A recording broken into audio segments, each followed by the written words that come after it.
A very good morning to Dr. Susie.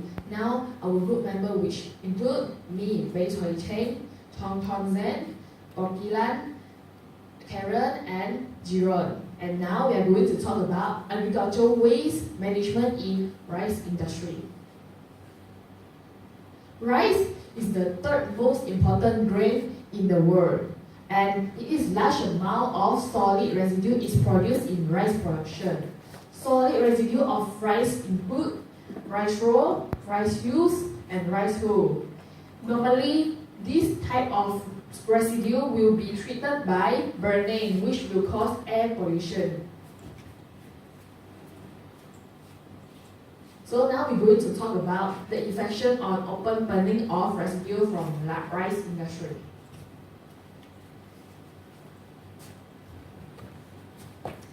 Okay, I'm Karen and I'm here with metric number S25294. We present about the effect of rice burning. Okay, the first effect that will cause because of this rice burning is haze. As we know, haze can affect human health and the environment. Effect of haze on human health, for example, like sore throats, the atmosphere contains irritants and particulate matter that can traumatize the lining of air passage and throat. Besides that, it also can cause eyes to sting and tear because the atmosphere contains sulfur dioxide and carbon monoxide in the atmosphere. Next. Okay. This is the example of the cause because of haze for human health: eye inflammation or conjunctivitis, nasal irritation stimulate the mucus, throat irritation, it can lead to mucus discharge, which can clog the respiratory tract. Haze also can cause lung tissue inflammation and scaring patients with lung, heart, or severe asthma problem may have difficulty in breathing. At higher level of pollution, most people will start to feel breathless and cough. The effect of rice burning also can cause air pollution. It affects human health.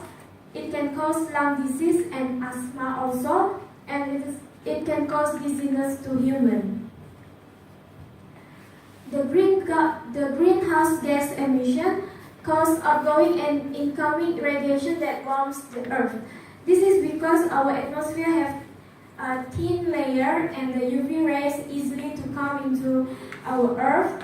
For example, when the sun has a solar radiation and then it will be reflected radiated heat if it is natural greenhouse effect. But if it is human enhanced greenhouse effect, it will cause the more radiated heat towards our earth.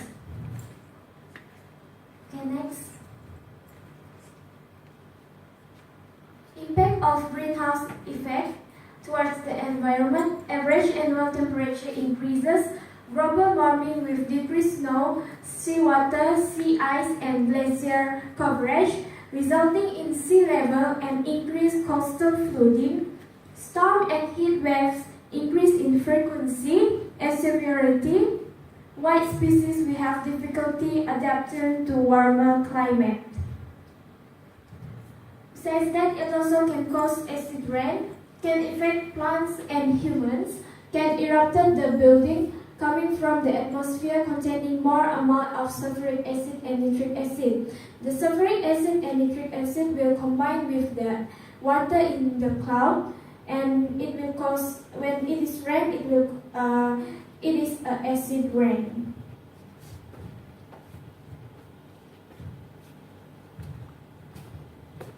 From what our friend Karen presented just now, we know that there's a lot of bad effect if we get rid of those rice residue in a bad way. For example, open burning, it causes a lot of bad effect. So that is why we have alternative utilization of residue from rice industry.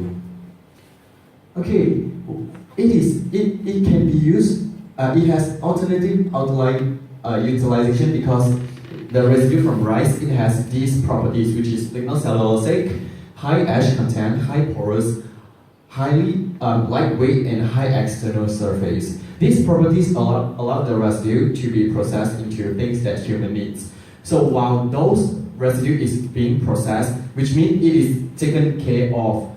So even though the production is continuously increasing, but it has an outlet to get rid of. So it is more sustainable and more feasible. Well, okay, in this presentation, we are going to introduce three kinds of utilization. First of all would be ethanol production. So the characteristic of rice straw is it has high cellulose and hemicellulose content, which can be readily hydrolyzed into fermentable sugar by using acid or enzyme. While the chemical composition of feedstock has a major influence on efficiency of bioenergy generation, which the chemical composition has cellulose, hemicellulose, and lignin, the three main components of rice straw. The low feedstock utility is determined by the high ash content, high silica content in ash, and also it has relatively low alkaline content. Before we do the treatment for producing ethanol, it has to be pre-treated. The pre-treatment is to break the lignin cell to expose the cellulose and hemicellulose for enzymatic reaction. The aim is to first decrease the crystallinity of cellulose. Second is to increase the biomass surface area so the reaction can be faster, and also it can remove hemicellulose, and most importantly, break the lignin cell so it can be exposed. Okay, after the pre-treatment, it can be the conversion of the feedstock into ethanol can be done in two platforms. First of all, let's talk about the sugar platform. In sugar platform, the cellulose and hemicellulose are first hydrolyzed to fermentable sugar by using acid or enzyme specific. So the fermented sugar includes this glucose, galactose, xylose, mannose, and arabinose. And the fermented sugar is later fermented by ethanol fermenting microorganism to produce ethanol. In syngas platform, syngas also known as synthetic gas platform, the biomass is first goes through the gasification. So in gasification, the biomass is heated with no oxygen or 1/3 of the oxygen amount needed for complete combustion. So after the gasification, it converts the biomass into gaseous product, which contain only mainly carbon monoxide and hydrogen. So in a synthesis gas, it can be fermented by specific microbe or convert catalytically to ethanol, which means there is two ways of getting rid of the synthesis gas. First is by microbes, another one is convert catalytically to ethanol. So while two actually can be very practical, but the sugar platform only utilize the carbohydrate fraction, whereas the syngas platform, it utilizes all three main components of the rice straw, which is cellulose, hemicellulose, and lignin. Now let us introduce another utilization, which is production of paper. I'm Jeremy John, S25292, and now I'm going to talk about the paper production from rice straw. So the huge potential of paper of rice straw that can be used as an alternative for resource. And the paper making is a combination of rice straw with chemical and also other materials. So it will look like with paper that be produced by using tree. So now I'm going to talk about the process of making paper. So basically we have to cut the rice straw into 5 cm, and then we wash it in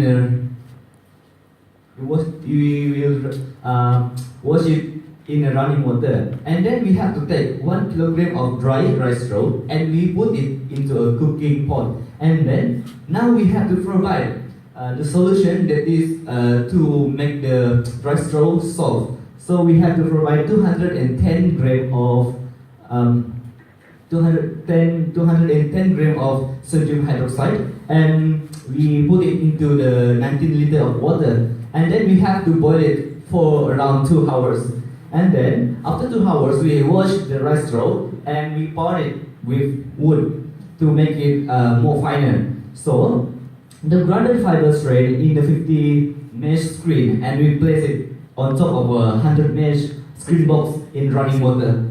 Then the ground fiber pass the screen and drop into the box. Then this is the mesh that we use as the materials for the making of paper.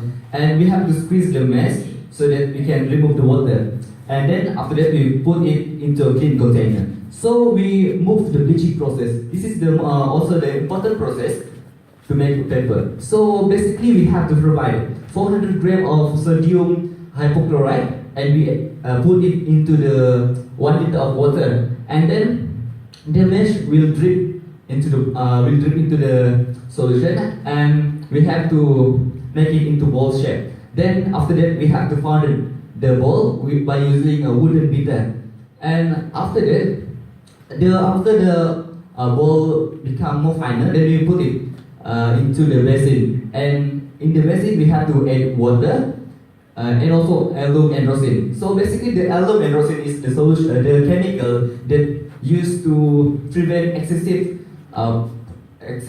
absorption of water and blotting of the dye. So after we add water, alum and rosin, now we must hold the mold firmly with our hand, and we have to soak in basin with rice straw mesh.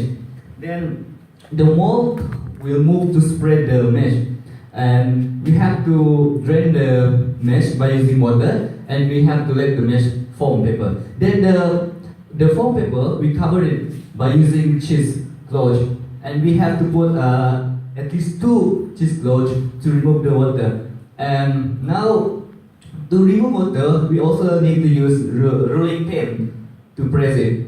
Then after that, the last one, the screen will be separated from the paper, and we have to place it between the cheese cloths to dry it. So with battery number S25295. Okay, today we're gonna see about the problem caused by the cement. Okay, first, release CO2. As we all know, CO2 is a greenhouse gas, and then second, it will cause a global warming, which will lead to an increase, and which will lead to the increase of temperature of our Earth, as well as it will melt the polar ice. Okay, the high porosity. The cement that we use now is having a high porosity, and then it will also cause a high price because we use more cement, right? So of course it will cost more price, and then it will deplete our natural resources because we use more cement.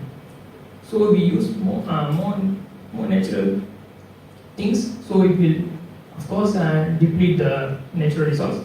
And then the last problem that caused by the cement is consume high energy because we use a lot of cement, so we need to take like a lot of time to make it, so it will cause a high energy. Okay, now let's see the advantage of cement produced from partial inclusion of rice-based industry. Okay, after we include the RHA into the cement, it will be, we can say it is environmentally safe because it will release less CO2. Okay, and then less porous because the RHA is very like tiny. So when we use the rice as ash into the cement, it will cause the cement or wall to be less porous. Okay, then low cost. Okay, because we not using a full cement, because we use a partial inclusion of rice waste, so that it will decrease the cost. Then same strength. If we include the like less than 30% of rice as substitution, it will don't affect the strength. It will still have the same strength. Okay, then high corrosion. corrosion resistance, because for a normal cement, the acid rain might like corrode the wall, but if you include the rice husk ash, it will decrease the corrosion. Okay, then the last one is the weight. The weight, if you include the rice husk ash, the weight of the wall will be like lesser compared to the wall that made fully out of cement. Okay, now let's see the way to do that. Okay, first of all, ash burn. The ash was burned at 500 degrees Celsius to 705 degrees Celsius in a full rice bed kiln. Okay, second, the ash was grounded. Okay, after we burn the rice husk ash, we get the ash. After we burn the rice husk, we get the ash dried. So we ground the ash at the ceramic wall for 12 hours. The percentage of the rice husk ash included in the cement was based on the type of the rice husk, so that the complete consumption of calcium hydroxide can be made by the wall. And then we made the composite cement with the length of 100 mm to 120 mm with the thickness of 6 to 8 mm. And the blended cement that we make, the composite cement that we make, is named as CP30. The CP30 refers to the RHA content and the type. And then the composite that we made was cured for 1 week, so that the microorganism in the composite died, and then we just export the composite for the rest of the days until 28 days, and then at last we can now blend the RHA1 with the composite cement. So now I pass to my friend. Okay, as the conclusion, while rice in residue management give a high impact in increasing local living standard and improve country economy, besides that, it also provides more job opportunities to others. And the most important is it saves the environment and human being from pollution. Okay, so that's all from us. Thank you.